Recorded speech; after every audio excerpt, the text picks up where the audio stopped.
اعوذ باللہ من الشیطان الرجیم بسم اللہ الرحمن الرحیم۔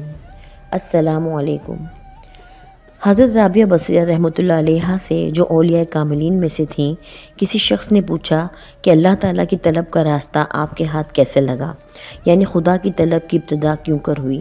فرمایا کہ میں 7 برس کی تھی کہ بصرہ میں قحط پڑا، میرے ماں باپ کی وفات ہو گئی اور میری بہنیں متفرق ہو گئیں، اور مجھے رابعہ چوتھی اس لیے کہتے ہیں کہ میری 3 بہنیں اور تھیں، چوتھی میں تھی۔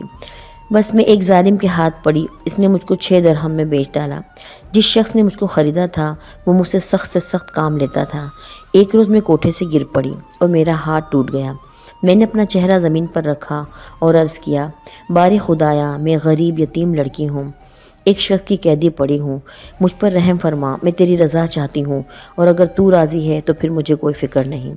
اس کے جواب میں نے ایک آواز سنی کہ اے ضعیفہ، غم مت کھا کہ کل کو تجھے ایک ایسا مرتبہ حاصل ہوگا کہ مقربان آسمان تجھ کو اچھا جاننے لگیں گے۔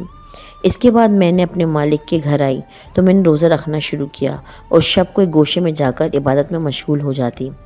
ایک مرتبہ میں آدھی رات کو حق تعالیٰ سے مناجات کر رہی تھی اور یہ کہہ رہی تھی، الہی تو جانتا ہے کہ میرے دل کی خواہش تیرے فرمان کی موافقت میں ہے اور میری آنکھ کی روشنی تیری خدمت کرنے میں ہے، اور تو میری نیت کو جانتا ہے کہ اگر میرے ذمہ مخلوق کی خدمت نہ ہوتی تو گھڑی بھر کے لیے بھی تیری عبادت سے آسودہ نہ ہوتی، لیکن تو نے مجھ کو ایک مخلوق کے ہاتھ قید کر دیا ہے۔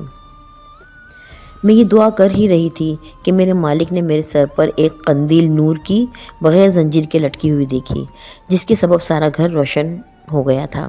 دوسرے دن مالک نے مجھے بلایا اور بہت خاطر کی اور آزاد کر دیا۔